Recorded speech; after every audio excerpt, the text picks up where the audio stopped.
Salut les matheux et les matheuses de première spémat. Alors c'est marrant parce que je viens de sortir sur ma chaîne une vidéo synthèse sur le chapitre second degré, chapitre de première spémat, et je vois passer quoi sur mon serveur Discord, une petite question d'un élève sur cet exercice qui m'a l'air pas mal en fait parce que c'est pas tout le temps que je propose de résoudre les exercices que je vois passer sur Discord ou sur Insta quand on me pose des questions.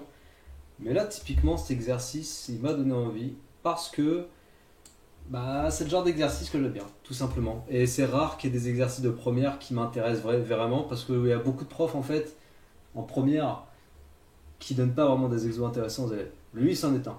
Et pour faire cet exercice, tu as intérêt à bien comprendre ton cours globalement, et c'est pour ça que je te recommande fortement d'aller regarder la vidéo synthèse sur le second degré que je viens de poster aussi dans la même journée. Alors, qu'est-ce que ça nous dit? Ça nous dit qu'on a une courbe. On considère la courbe P tracée dans un repère orthonormé. Elle est ici. On va avoir des informations comme tu peux le voir. Alors c'est peut-être pas super cool au niveau de la qualité, mais je pense qu'on arrivera à lire.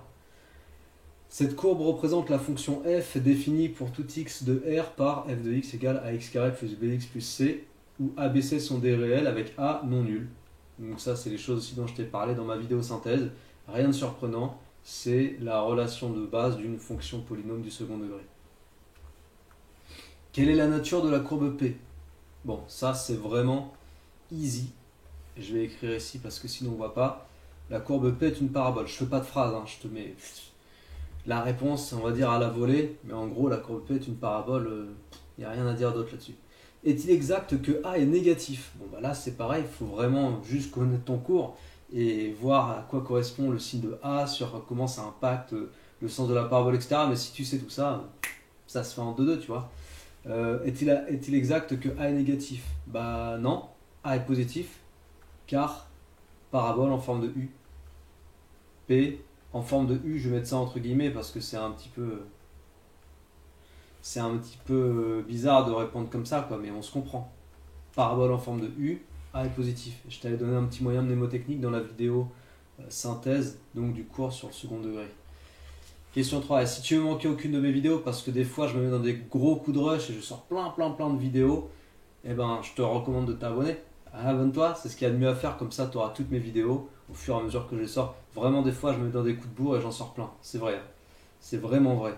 Il y en a 850 à l'heure actuelle, mais on peut aller plus loin. Question 3. Donner l'équation réduite de l'axe de symétrie de P. Alors l'axe de symétrie de P, ça va correspondre, ça va correspondre à ce que tu vois ici, ce que tu visualises. Je vais faire ça en vert, voilà. Ce que tu visualises là, peut-être un peu épais comme trait. Voilà, l'axe de symétrie, il est tracé ici. Tu as vu, on pourrait plier la parabole en fait en suivant cet axe. Et cet axe, il passe par où? Il passe par la graduation 3,1. Mais attention, c'est une droite verticale. Les équations de droite verticale, alors ça, tu n'as peut-être jamais vu. C'est vrai que ça peut te paraître bizarre, mais quelque part, c'est assez logique. L'équation de la droite verticale, ça va être x égale 3,1. Pourquoi ça? Tout simplement parce que tous les points qui sont situés sur cette droite verticale ont pour abscisse 3,1. Ils ont tous la même abscisse. Ils ont tous pour abscisse x égale 3,1. Okay, après, ils ont des ordonnées différentes, mais on s'en fout des ordonnées. L'équation réduite, c'est x égale 3,1. D'accord? C'est la question 3. Que vaut la somme des deux racines de f? Alors ça, c'est intéressant comme question. Tu sais pourquoi? Parce que ça fait référence directement à une petite technique en fait qu'on voit dans le cours. Alors là, pour avoir les petites techniques du cours, qu'est-ce qu'on fait? On prend son téléphone, on va sur l'appli Connaissance Fiche Synthèse, qu'on a téléchargé bien sûr, et puis sur App Store et Play Store, elle y est. Et puis on va chercher ça. Ça c'est dans l'appli, ça c'est dans la fiche synthèse, ma fiche synthèse sur le second degré. Quand le polynôme ax carré plus bx plus c possède deux racines x1, x2, alors on peut utiliser les relations suivantes. Donc on a deux relations en fait à connaître avec les racines, la somme et le produit. Et la somme en fait des deux racines, c'est moins b sur a. Ça se retrouve facilement aussi. Ça se retrouve vraiment très facilement, on peut le prouver en 2 secondes. Peut-être que je le ferai en vidéo d'ailleurs, mais là on va utiliser ce résultat. Donc la somme des deux racines vaut moins b sur a. Que vaut la somme des deux racines de f? Donc la somme des deux racines de f, qui sont ici lisibles sur le graphe, 5 plus R, ok, 5 plus R égale moins B sur A. Donc 5 plus R égale moins B sur A. Mais tu te souviens, il y a un autre truc qu'il faut savoir par rapport à moins B sur A, moins B sur 2A. Bon, ça, je vais l'enlever. Or, et je t'en parle aussi dans la vidéosynthèse dont je te parle depuis le début, là, vidéosynthèse sur le second degré, l'abscisse du sommet de la parabole, qui ici vaut 3,1, l'abscisse du sommet de la parabole a pour expression moins B sur 2A. Tu suis? Ça veut dire, si je transforme cette petite égalité, que 2 alpha, donc alpha c'est comme ça qu'on note l'abscisse du sommet de la parabole en général, 2 alpha, bah, ça fait moins B sur A. Donc le moins B sur A, en fait, que tu as ici, le moins B sur A, c'est 2 alpha. T'as suivi? En gros, moins B sur A, j'ai retrouvé son expression en fonction de l'abscisse du sommet. Pourquoi? Bah parce que l'abscisse du sommet va être lisible ici sur la parabole. L'abscisse du sommet vaut 3,1. C'est une information qu'on a, à laquelle on a accès. Donc je vais utiliser la valeur ici. Donc ça, c'est alpha en fait. Je reprends la notation que j'ai utilisée dans ma vidéo synthèse sur le second degré.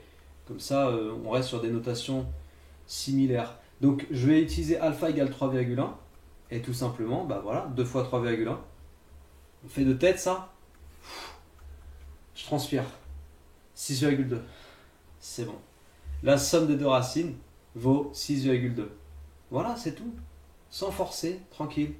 En fait, ça vient tranquillement à partir du moment où tu saisis l'ensemble des idées autour de ton cours sur le second degré. Et ça, c'est vrai pour n'importe quel cours d'ailleurs. Ce qui est vrai ici pour le second degré, ça va être vrai quand tu vas faire les suites numériques, la dérivation, quand tu vas faire le produit scalaire, quand tu vas faire la trigo. Si tu maîtrises tes cours, si tu as une vision d'ensemble globale, cohérente et bien structurée, c'est comme ça qu'après tu progresses correctement dans les exercices. Si tu veux voir toutes mes vidéos synthèses réunies et pas avoir à les chercher sur ma chaîne, parce que j'en ai fait beaucoup en maths et en physique chimie, tu vas sur Connaissances BNCS Academy. Je te mets le lien en descriptif. Oui, BNCS Academy, c'est ça le nom. Je vais te mettre le lien en commentaire épinglé. J'ai regroupé toutes mes vidéos synthèses en maths et en physique chimie. Ça peut être utile, comme ça t'évite de chercher partout sur ma chaîne. C'est plus simple. Donc question 4, que vaut la somme des deux racines? Ça vaut 6,2. Déterminer la valeur de R. Bon, il se trouve que les deux racines, d'après le graphique, c'est R et 5. C'est pour ça qu'ici j'écris 5 plus R. Donc si on sait que 5 plus R c'est égal à 6,2, on continue le déroulé de l'équation, ça fait R égale 6,2 moins 5. Donc R égale 1,2. Ok. Donc question 5, check. Mais il est sympa comme exo. Il est sympa. Question 6. On pose delta égale b carré moins 4ac, donc le fameux discriminant. Est-il exact que delta est négatif ou nul? Non, c'est complètement pas exact. Pourquoi? C'est ça qu'il va falloir faire aussi. Il va falloir justifier, bien sûr. Pourquoi c'est pas exact que delta soit négatif ou nul? Si tu as compris le cours, encore une fois, tu as une parabole qui va couper 2 fois l'axe des abscisses. En fait, tu as 2 racines. Ton polynôme du second degré possède 2 racines. S'il possède 2 racines, alors c'est que tu es dans le cas où delta est strictement positif. Donc pour la question 6, on répondrait quelque chose comme ça. On répondrait delta non, delta strictement positif, car la fonction possède 2 racines. Entre parenthèses, car la courbe représentative de la fonction coupe 2 fois l'axe des abscisses. J'écris pas, mais je te l'ai dit, ok? La courbe représentative de la fonction coupe 2 fois l'axe des abscisses. Donc la fonction possède 2 racines. Elle s'annule 2 fois. C'est bon? Question 6, check. Tu vois, ça vient tout seul. Quand tu maîtrises les choses, les notions, il n'y a pas à forcer. Que vaut le produit des racines de f? Ah, bah ça nous rappelle quoi? Ça nous rappelle ce que j'ai dit tout à l'heure, petite technique que je suis allé chercher dans ma fiche. Voilà. Donc technique à maîtriser dans le cours, quand on maîtrise son cours, bah, on a ces techniques-là aussi. Le produit des deux racines, c'est égal C sur A. On va l'écrire, donc là c'est R multiplié par 5 égale C sur A. Je te rappelle qu'on connaît R. Donc R, on connaît, on a dit que c'était... Voilà, R c'était 1,2, hein, je crois, ouais, c'est ça. 1,2. Donc on a 1,2 fois 5 est égal à C sur A. 0,2 fois 5, ça va nous faire 1. Et 1 plus 5, ça va faire 6. Donc en fait, C sur A égale 6. Petite parenthèse. Dans un exercice comme ça, c'est bien de se poser des questions, de savoir où est-ce qu'on peut t'amener. A priori, sur un exercice comme celui-là, on commence, tu vois, j'ai pas encore lu la fin des questions. J'ai pas lu l'exercice, en fait, j'ai juste regardé en diagonale, mais j'ai pas lu. Mais on démarre avec une fonction avec les inconnus ABC. Et on a des informations sur la figure qui portent sur l'ordonnée à l'origine, sur les racines, sur la valeur de l'abscisse du sommet. A priori, on va me demander de déterminer A, B et C. On va me demander de déterminer l'expression de la fonction f. Voilà, ici, on a question 9, déterminer A et B, et question 8, déterminer la valeur de C. Typiquement, ça pourrait être un exercice même que on donne à des élèves dans une interro ou dans un DM. Très bon exercice, j'aime beaucoup cet exo. Les premières questions, non, c'est pas foufou, mais ça c'est bien, ça fait un peu réfléchir. Donc en gros, le but, ça va de déterminer clairement ABC. Et là, en fait, on vient d'établir que C sur A vaut 6. T'as vu? C sur A vaut 6. Tiens, je vais l'écrire ici, je vais changer de page. C sur A égale 6. Je vais changer de page, ça va être plus simple. Donc, question 6, j'ai fait, j'étais sur la question 7. Que vaut le produit? J'ai fait. Le produit vaut 6. On suppose que H égale 2,4. Et H, t'as vu, c'est ici le H. Le H, il est ici. C'est l'ordonnée à l'origine. Ça vaut 2,4. Déterminer la valeur de C. Alors, l'ordonnée à l'origine, là encore, on est sur une notion, l'ordonnée à l'origine, c'est une notion que tu dois maîtriser déjà depuis longtemps sur les études de fonctions, au moins depuis la seconde, donc depuis un an. Donc, l'ordonnée à l'origine, tu vois, tu as ta fonction f de x, elle s'écrit ax carré plus bx plus c. On sait que l'image de 0 vaut h, c'est-à-dire l'image de 0 vaut, ils nous ont dit 2,4. Ok? C'est ça l'ordonnée à l'origine. Or, si tu vas chercher à exprimer f de 0 en utilisant l'expression, qu'est-ce que tu vas avoir? On regarde ensemble. Or, petit mot de liaison, connecteur logique pour connecter les idées. Or, f de 0, ça nous fait a fois 0 carré, donc 0, plus b fois 0, 0. Donc tu remplaces tous les x par 0. Hein. Je ne vais pas t'apprendre à calculer l'image à travers une fonction.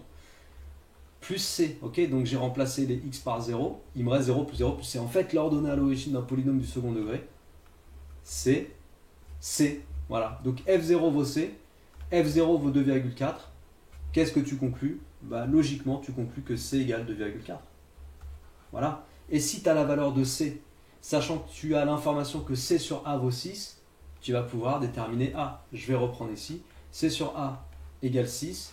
Donc C égale 6 fois A. Je te mets un détail. Là, c'est du petit calcul littéral, mais normalement, ça tu sais faire. A égale C divisé par 6. Donc on a dit que C c'était quoi? J'ai oublié. 2,4. 2,4 sur 6. 2,4 sur 6. 24 divisé par 6, ça fait quoi ça? 24 divisé par 6, ça fait 4. Donc on doit avoir du 0,4 ici. Si je dis pas de bêtises. A égale 0,4. Ok? Je pense que c'était la question d'après. Effectivement, en déduire les valeurs de A et B. Donc question 8, on a fait, c'était la valeur de C. Et question 9, en déduire les valeurs de A et B. Donc A, on vient de trouver. Et pour la valeur de B, on va utiliser... Qu'est-ce qu'on peut utiliser pour B? Une dernière information. Je pense que ce sera celle-là en fait. L'information sur l'abscisse du sommet.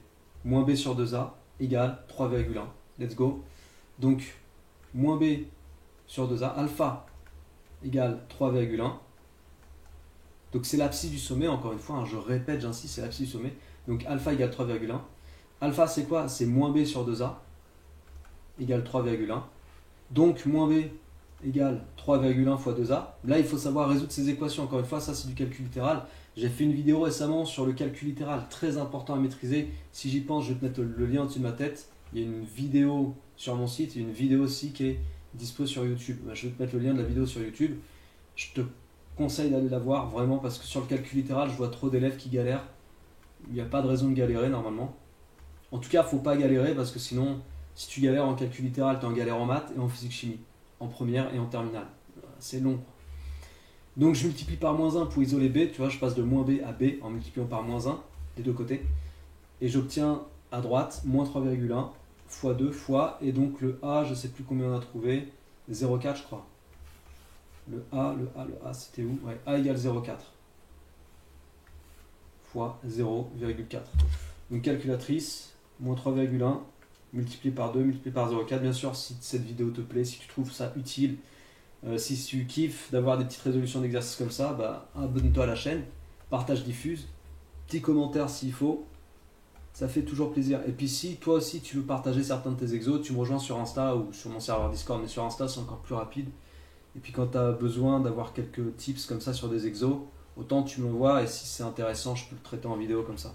Tu as mon Insta en descriptif aussi. Moins 2,48, voilà. Ok, bon, donc on va résumer ici l'information, enfin tout ce qu'on a trouvé. On dézoome, tac tac tac.